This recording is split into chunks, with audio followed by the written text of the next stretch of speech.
In Congress, July 4th, 1776, the unanimous declaration of the 13 United States of America. When, in the course of human events, it becomes necessary for one people to dissolve the political bands which have connected them with another, and to assume among the powers of the earth the separate and equal station to which the laws of nature and nature's God entitle them, a decent respect to the opinions of mankind requires that they should declare the causes which impel them to the separation.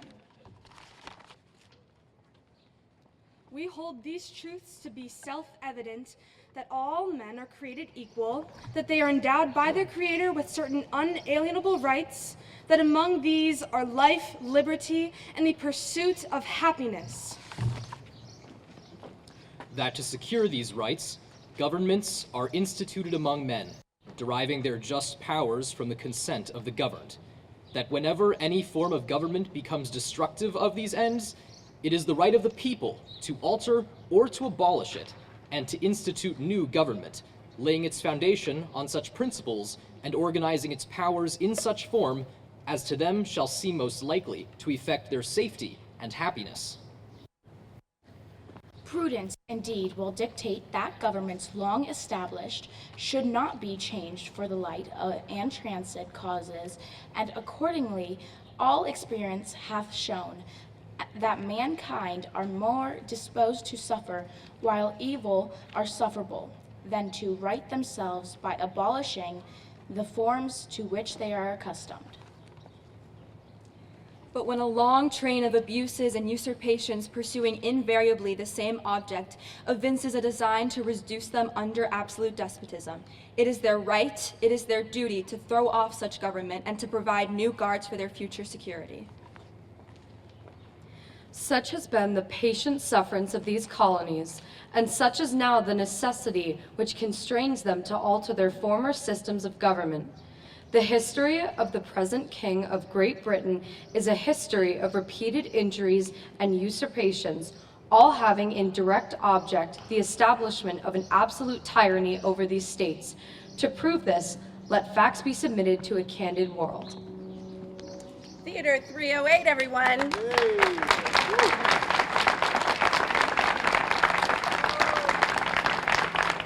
Hello, everyone. First, I'd like to have a huge shout out to Terry and Jamie, Terry Wood and Jamie Stevenson. Thank you for leading this effort and inviting me to lead the celebration today. It's truly an honor. For those of you who don't know me, I'm Heather Raker, and I've proudly called Darien home since 1998, nearly 30 years. As a longtime resident, I'm deeply grateful for this incredible town, a community where people work hard, prioritize family, and come together to support one another as friends and neighbors. For the past 5 years, I've served as executive director of the Mather Homestead, Darien's only registered National Historic Landmark, and the site of a dramatic Tory raid during the Revolutionary War.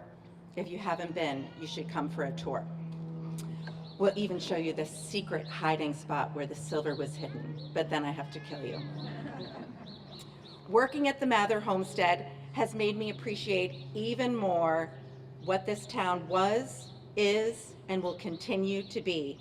It's not only a beautiful place to call home, but a place of rich history and significance. Today, we gather to celebrate America's independence and to recognize those values that made America then and continue to make us strong and a resilient country. We value freedom, liberty, self-governance, democracy, equality, patriotism, courage, and sacrifice. And sometimes those values are tested, but I believe those values will stand the test of time. We are gathering today at an especially meaningful moment. This year marks the beginning of the countdown to our nation's 250th birthday, the semi-quincentennial.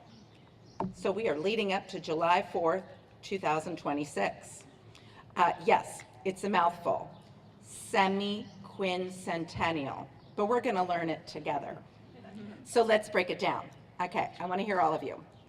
Semi. Quin. Centennial. Semi-quincentennial. Okay, one more time, like with a lot of enthusiasm. I want them to hear you everywhere. Semi-quincentennial. All right. That was good. Okay, now it is my pleasure to introduce our first selectman, John Zagroski. John is more than just our first selectman. He is also a certified history buff and a dedicated patriot. Now, I have some, if you don't believe me, I have some evidence of his patriotism and history. Hold on. We're falling apart here. Okay. Can everyone see that? If you can't see that, here he is a little closer. That's him. I mean, that's a good do, isn't it? That's a really good do. In this picture, John was playing the role of Moses Mather at Darien's Heritage Day back in 2021, a year late due to COVID, when we celebrated our 200th birthday. And that was like a quincentennial, I can't remember what it was. Anyway, without further ado, John Zagroski.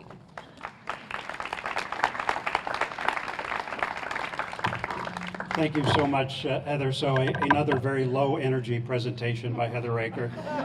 She's terrific as a master of ceremonies, no matter where she is. A big round of applause, Heather. Thank you.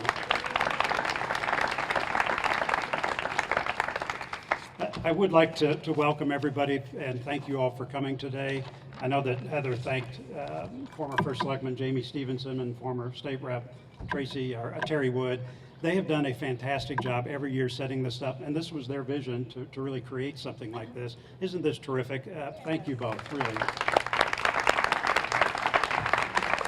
So I'm excited to celebrate this day with you. It's really always a privilege to gather as a community, smiling under the sun, celebrating our country and enjoying the company of friends and neighbors. Today is also a moment to reflect on the remarkable American journey that brought us here, one that began with the Declaration. We celebrate July 4th in honor of the Declaration of Independence, the document that launched the American experiment, and yes, eventually gave us backyard barbecues and fireworks. But have you ever wondered why this day? On July 4th, 1776, the Continental Congress approved the final text of the Declaration, but no one signed it. That didn't happen until the formal ceremony on August 2nd, when John Hancock famously added his name so that it could be read without spectacles, as he proclaimed. But why the delay? Because the truths we now call self-evident were anything but. Our founders spent weeks debating the words, their meaning, and the risks of what they were doing. Signing the Declaration meant committing to a shared future, knowing full well the dangers of opposing the British Crown. But in the end, they all signed because they understood that this bold idea of self-government only works when we do it together. And that includes our town right here in Darien. So today I challenge you to follow in their footsteps. Declare your own independence, not just once, but every day. Be active citizens. Speak up. Get involved. Stand for what you believe in, and most importantly, do it together. We may not always agree, but today is a reminder of what we can accomplish when we stand united. I'd also like to thank some folks who are all here as elected officials, so State Senator Bob Duff and State Senator Pat Billy Miller right over there. Friends, thank you so much for coming. We're also joined by all of the members of the Board of Selectmen, my colleagues here today, former First Selectman Yvonne Klein, see you over there, thank you for coming. And of course, Chief Marin, Captain Hudema, and the rest of the Darien Police Department, Fire Services, and the fantastic community band. Are these guys great or what? Thank you all for coming. So finally, I'd like to close by asking everyone to stand, if able, for the Pledge of Allegiance. I pledge allegiance to the flag of the United States of America and to the republic for which it stands, one nation, under God, indivisible, with liberty and justice for all. one final thank you. I had help with this speech from a young man who's interested in politics who came to see me, Harrison Diltz, right over there. Thank you, Harrison. Nice job. Nice job. Have a great day, everybody. Thank you. Okay, I've got a fun fact for all of you. You likely know that the lyrics of the Star-Spangled Banner were written by Francis Scott Key in 1814 as a poem inspired by the American flag waving over Fort McHenry after a British bombardment during the War of 1812. But did you know, and you can tell me if you did, that the melody comes from a popular British drinking song called To Anacreon in Heaven, originally sung in gentlemen's clubs. Anybody know that? I was going to sing it for you, but my husband, I think, would divorce me if I did. So, with that, the Darien Community Band.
Okay, just a few more fun facts for you guys. You may or may not know that there were 56 signers of the Declaration of Independence from the 13 colonies, while the primary author of the Declaration was Thomas Jefferson. It was drafted by a committee of 5, which included not only Jefferson, but John Adams, Benjamin Franklin, Robert Livingston, and Roger Sherman. Sherman was a representative from Connecticut and the only person to sign all 4 of the U.S. state papers: the Continental Association, the Declaration of Independence, the Articles of Confederation, and the Constitution. So, speaking of authors, I am very excited to introduce you to longtime Darien resident Bob Patton, an accomplished author of novels, histories, and a memoir about his own family. He is the grandson of the famous World War II General George S. Patton. His book is, just a little plug, widely praised as fascinating, well-written, and also objective and honest. So Bob and I have just struck a deal that he's going to come speak at the Mather Homestead soon. So with that, Bob Patton.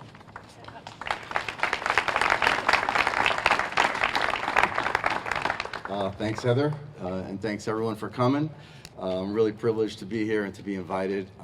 Some quick thanks. In addition to Heather, we've got Terry Wood, former representative, state representative, and Jamie Stevenson, former first selectman, and again, as is the committee of, Monuments and Ceremonies, that's really behind all of this. I always like to point out, most of us know this, but as a member of various Little League boards, athletic boards, or whatever it might be, these kinds of entities, these kinds of organizations of people make this town go. I always say that when I used to coach Little League, you're enjoying a game in July because people showed up in January when they didn't want to leave the house and put something together, whether it's a ceremony or a game.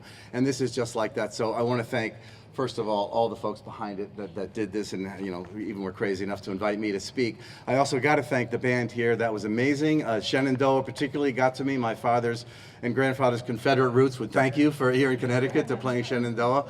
And also to our first responders over there, they're the best around. I mean, they make our town go, and I thank you all so much for everything that you do. And last but obviously not least, for all of our servicemen and women, past, present, and potentially future, thank you for your service, and you above all are always in our hearts and in our admiration. So I don't want to talk too long, but I did want to make a comment to thank also the Theater 308 crew, who were just wonderful to give your time. Tim Sorensen, your director, couldn't make it, but what you guys did to commit and to pull out of the wardrobe, you've got the colonial look down, and it's kind of actually appropriate because the declaration would have been, once it was ratified, it was printed out quite fast and it would have been dispersed among the colonies. But literacy among the colonies was not particularly high. White men mostly were able to read and write. Those are different days, as we know. But it would have been declaimed probably in the town square, or it would have been a broadside on the wall of the tavern. So this is how that information would have come down, orally, and then of course it would have been disseminated more broadly. What I wanted to do really quickly is just looking at the document in a historical sense, to think about what was it trying to say, who was it meant for, and the timing. What was the timing, and how did it sort of relate to the document itself? And what we can say, what was it trying to say? Well, as we heard with the 308 folks, it starts out very high tone, very highfalutin. It uses the very highest concepts that we all know. The language of unalienable rights and life, liberty, and the pursuit of happiness. This is the big stuff, the high concept, important framing, that it was necessary to put the Declaration into a context of sort of, world history, world events, and also spiritual advancement, which is what the American society was after, spiritual and material advancement. So it's framed in very high tone language, very important concepts, both in the beginning and at the end, and you'll hear I start to call you kids, that's not fair. When these young people, these young adults take up the latter half of the Declaration, you'll hear what we call the grievances. And the grievances are not high-toned particularly. The grievances are local politics. The grievances, you can imagine Ben Franklin at the head of the Continental Congress saying, listen everybody, we got the big stuff down. Everyone write down your grievances from your area, pass them up to Tom Jefferson, and he'll work them out and pick out the good ones and put them in the document. So it's very much local politics. So when you read through the grievances, and you'll hear a few today, some of them are again, they're very important about judges and taxation, but there's also small stuff about, they put soldiers in my house, I didn't like it, so I want the British out of here. And or another one which I had to laugh, it was the British government, the legislative meetings are really too far from where I live. It's very inconvenient to go that far, and so I want this changed as well. So the idea was, as it's disseminated through the Society of America, the people were starting to hear something they could relate to. Yes, we could talk about the unalienable rights, but also I want to know about how to keep the British out of my private life, for example. So it was important on a local level to put that in the middle. And then they frame it again in the closing, bringing back the idea of the supreme judge of us all, and that we're doing this for points of honor as well. Who was it meant for? Well, it was meant for the locals, and we see that in the grievances. It was also, very importantly, meant internationally. This was a document, because remember, I'm going to talk about it in a moment, but there has been fighting going on for years before this document comes out. The blood has been spilled on the American continent for quite a while between the British and the American colonists before this document even sees the light of day. But now that it is written, it becomes an international document, which was crucial to fighting the American Revolution, because we forget how little America had. We had a little fledgling Continental Congress, we had 13 colonies, most of which disagreed with one another on different points, and yet we needed the help of outside entities, particularly France and Spain, traditional enemies of Britain, to eventually say, no, we don't have to go through Britain to trade with America, we can go right to them. So this document was telling the world, we are open for business. You don't need to talk to anybody else but us, please do, because unwritten, we cannot beat Britain unless these larger forces come in as allies, and eventually, as we all know, they did. So the international audience was really, really important, and this document was a way to say, hello world, we are here, we matter, we are independent, speak to us. The third audience that we might think about were the signers themselves. And I think this is really, really important because in the beginning, they talk about respect. Out of respect for the importance of this document, we're going to give you our grievances. Respect was very, very important because these guys that signed, these were heavy hitters. These were all very successful men, had very, very much to lose. Life was good to them. They probably had least reason to rebel against Britain than most because they were landowners. They were, in many cases, they were slave owners. We know that now. That's a hypocrisy that we have worked out as a country and still are for centuries. And they were still yet considered kind of rabble by the British aristocracy. And indeed, when this document was finally produced in Britain, they kind of laughed at it. It was considered a curiosity and a trifle. Look, they've written this little document of declaring themselves independent. Who cares? That's really how it landed. And these men, these signers, it was important for them to say, this is a point of honor for us. And as you hear the speakers continue, I want you to listen for that word because it's a real tell, because they really understand how much they are risking. Because if this endeavor to free themselves from Britain fails, they were going to be hanged as traitors. There was no doubt about it. And Ben Franklin famously said, if we don't hang together, we will all hang separately. And when you hear them at the very last say, our sacred honor matters, this is saying, if all else fails, if we go down in flames, we will at least have done this from an honorable point of view. And I think that really tells you what they knew that they were risking and how important that was to them. The last audience is the least important one. That was Britain. Britain knew that they had trouble already. They had been fighting for years, as I was saying. So this was no surprise to the British government that they had a big problem in America. Don't forget, this comes out in 1776. The Boston Massacre was 6 years earlier. The Tea Party was 3 years earlier. The things that we all think about as the Revolution, Paul Revere, Bunker Hill, Lexington and Concord, that's all well before this document is produced. So there's been fighting, there has been bloodshed going on for years. Britain knows all about it. They're starting to get wise to the fact that the Americans mean it and we're going to have to beat them by force. Right before this was ratified and then released to the public and to the world, of course, George Washington was assigned as the commander-in-chief of the army. There was a kind of an upwelling of positivity. We had been able to drive the British out of Boston. There had been some victories in Ticonderoga and elsewhere. They were feeling pretty good. Pretty good. Well, as soon as this came out, of course, things get really bad. The American forces are driven out of New York. They're driven out of White Plains and Long Island. They're driven through New Jersey. They're driven across the Delaware into Pennsylvania. This is bad. Things are real. These are the times that try men's souls. This is when this was written. And you realize that this document was a bit of glue that could hold them together through this period. And so the timing of it was very, very important if you look at it historically, because once this came out, as I say, there was a downward trend, a lot of pain, a lot of suffering. Valley Forge had yet to come. The war was going to spread to the south, into the Carolinas, very bloody down there. The work was just beginning. The project of America was just beginning. And this document was kind of a booster rocket, a booster shot in the middle of the early years of this endeavor, because don't forget, the war continues after 1776. Yorktown is not for 5 years. Not till 1781, and the war continues for 2 more years after that, 1783. There's a lot more fighting to go. This American project, this American work, has a long way to go before this document, after this document, pardon me, is produced. And so that's really, when I think about the work that follows, we think, of course, of the war. And I think it's interesting to contemplate sort of comparatives. In World War II, we lost about 400,000 American lives in World War II fighting. Our population then was about 140 million people.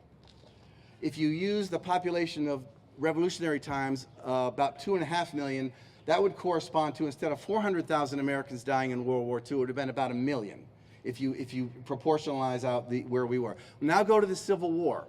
The Civil War, over 600,000 lives. It was about 2% of the American population. That's 2% of the population. That corresponds to roughly almost 7 million people dying in the Civil War. Can you imagine where we just lost just over 4,000 in Iraq and Afghanistan, every one of them a heartbreak, every one of them a sorrow forever for those families and loved ones, and our country remembers them. Imagine 1 million, imagine 7 million. Now go to the revolution. The revolution, at that period, we had about 2.5 million people in the country. The estimates are tough. You can hear 25,000 military died, up to about 75,000 American military died. Just military, not counting civilian casualties and disease and all the things that really ravage populations in war. So let's say it's 50,000 were killed in the revolution against a population overall of 2.5 million. Well, that corresponds to 6, 7, 8 million people today dying in our country to do this. So these are huge, in a sense, bloodbaths that would have affected every family and would have affected every community in a very, very deep way, to have that kind of a swath across your country. That's part of the work that was initiated and put into hyperdrive by the Declaration of Independence. And that work, I would suggest to you, that's the hard stuff. That's bearing arms for your country. That's giving up your life for your country. But the work also has other forms. And I would submit to you that this is part of the work. Hopefully it doesn't feel like work if I'm talking to you, but nevertheless, when we gather, when we celebrate, when we remember, and we push forward the American project in an event like this, in a parade, at a July 4th picnic, at a baseball game, at a theater event, these are all the things that are part and parcel with bearing arms for your country and moving the project forward. So I just want to thank everyone for moving the project forward, to allowing me to be part of it, and to understand that this was a document that really set the stage. It spoke of America, and as we look at our own lives, I always like to finish up with something of a pattern. Start with the big stuff, the concepts that matter, the rights that we all want, the right to pursue happiness. No guarantee you'll get happiness, but we deserve the right to pursue it on our own terms. We have the right to form our own sense of ourselves, our own identities, our own communities. In the middle, put your complaints. We all got them. You know, taxes and dairy are too high. Who can I talk to? Well, I'm going to speak to this gentleman right here. You know, so I can make sure that my voice is heard on the little stuff. But then we bring it back around, and as the Declaration frames it at the end, there's a supreme judge who's watching us all. Remember that. Remember our communities. And as the fathers of our country said, remember our honor. So thank you very, very much, and let's get on with the show. And thanks for coming. Thank you.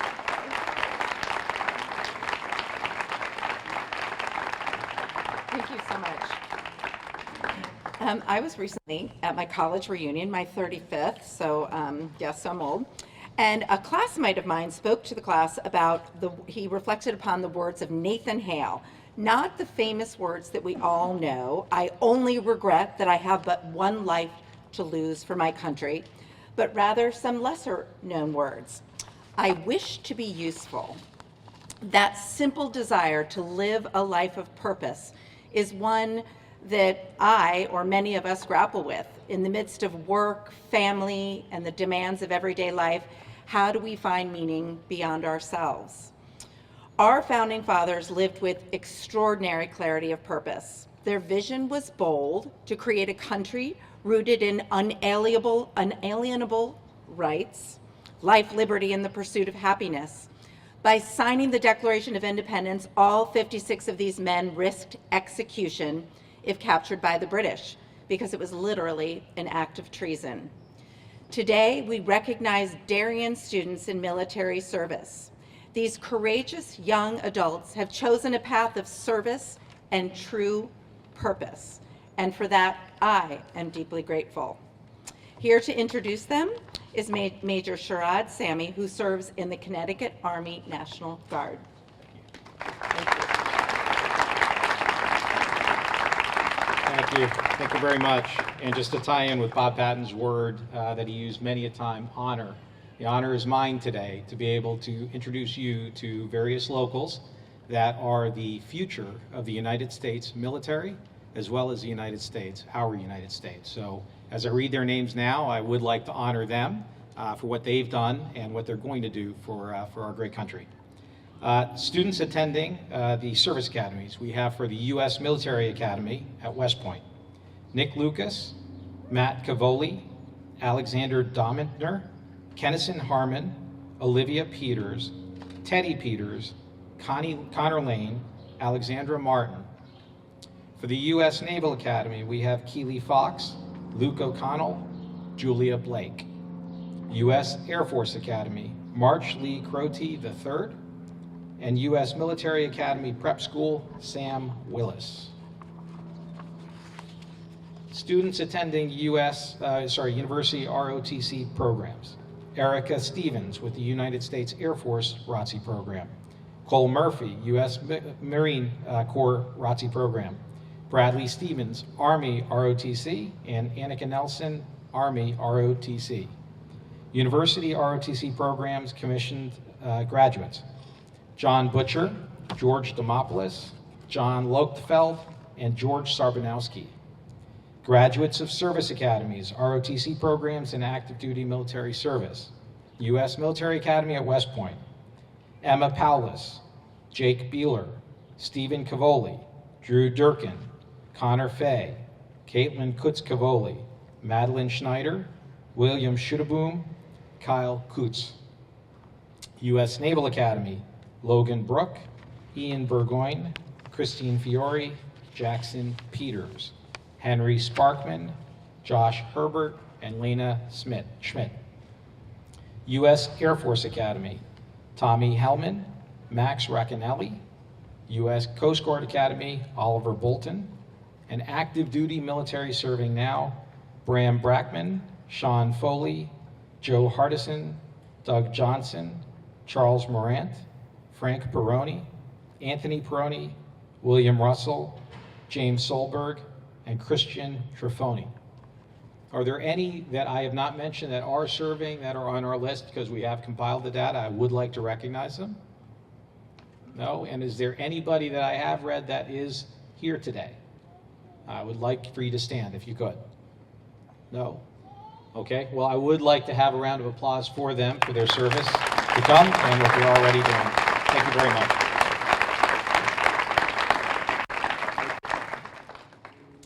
Now, it is my pleasure to introduce you to Regent Karen Pollitt from the Good Wife's River chapter of the Daughters of the American Revolution, known, of course, as the DAR.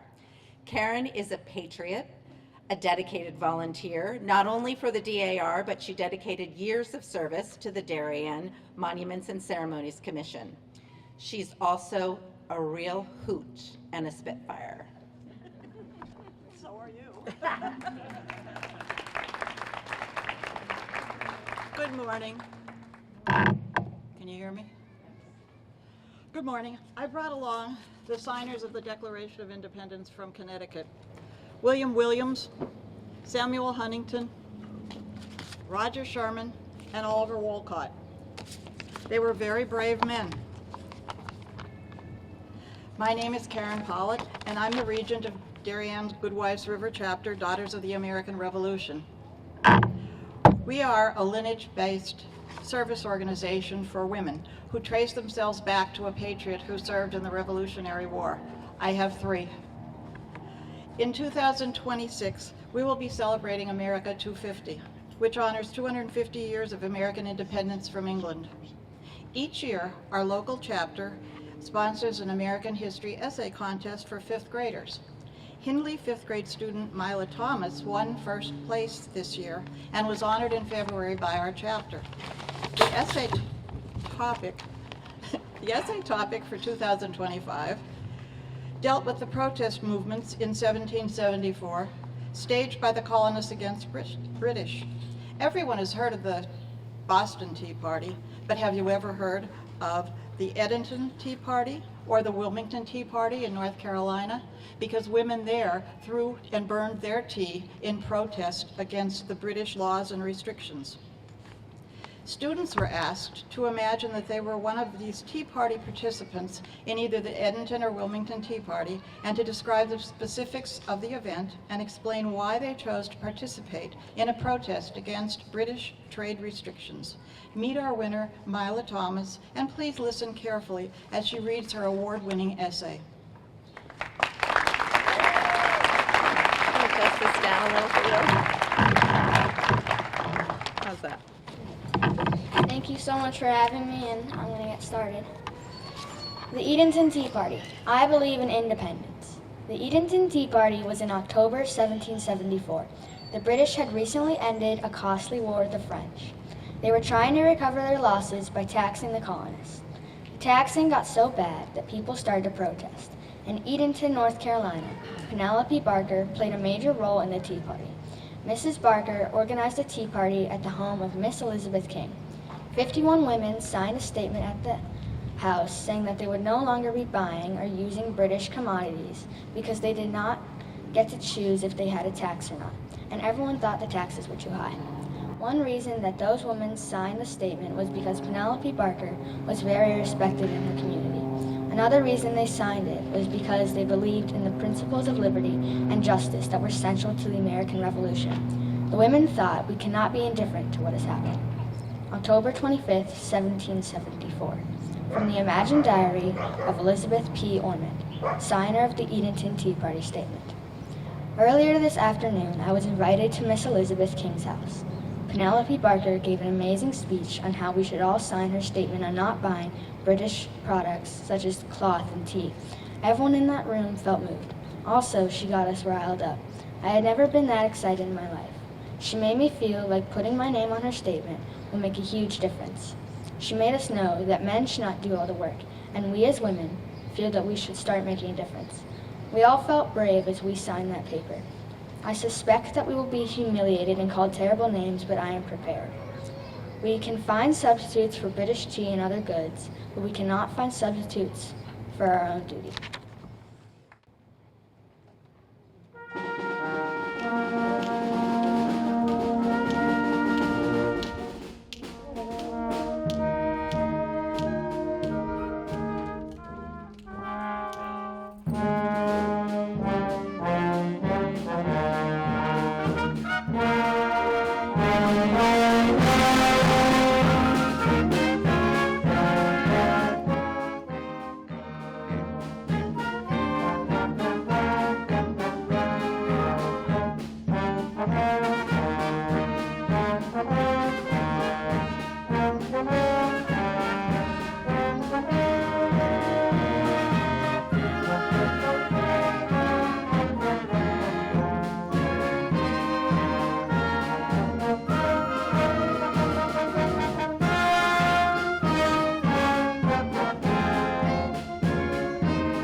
Has refused his assent to laws, the most wholesome and necessary for the public good.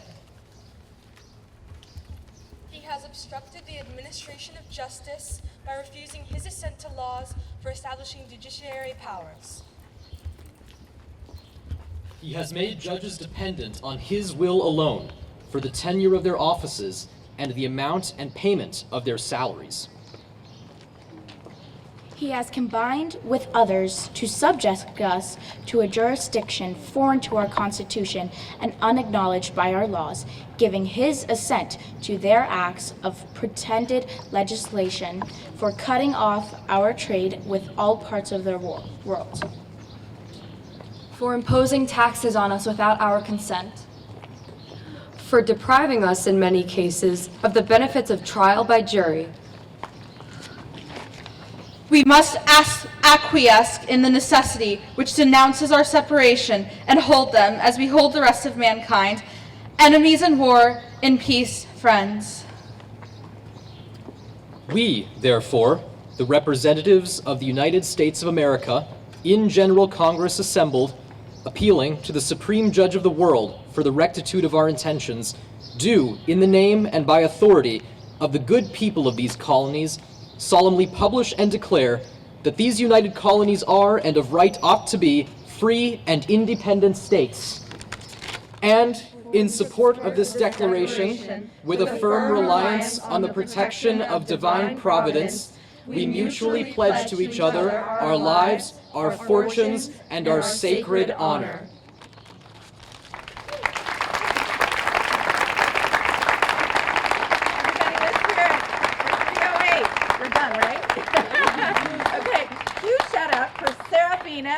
Demi. Wait, Joe, come back so you can just, everyone knows who you are. Serafina. Where's her? Oh, there you are. And Gabby Galuzzo. There she is. Cece Galvin. Brinley Lyons. John Lazara. And Molly Shields. Okay, so we're going to wrap this thing up here. Earlier, I mentioned America 250, also known as the semi-quincentennial. Very good.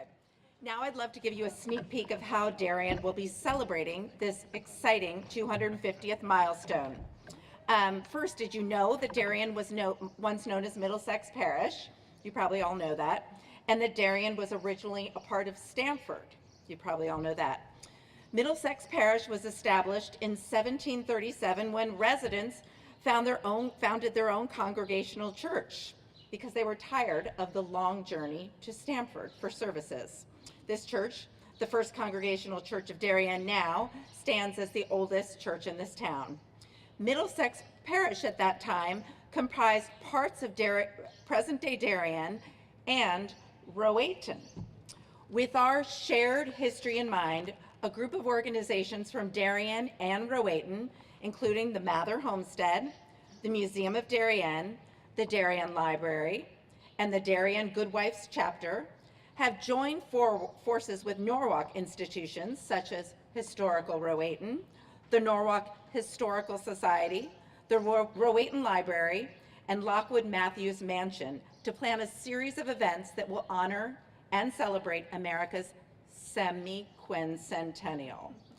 First up will be a community-wide book read of Tory Hole, a 1976 book by Louise Haltharp about the Revolutionary War. It's an exciting story about spies, smugglers, and more. It's a great read for all ages. This event will be at the Mather Homestead, and you can pick up copies at the Museum of Darien, the Mather Homestead, the library, or the DCA. So we have a website, Middlesex Parish 250 website, where you can find all the details on this event and others. Oh, I forgot about Sarah Keena. Sarah Keena back there, town historian. She's also on our committee. You can find all the details on upcoming events, stories, and ways you can get involved. So write this down or put it in your head, middlesexparish250.org.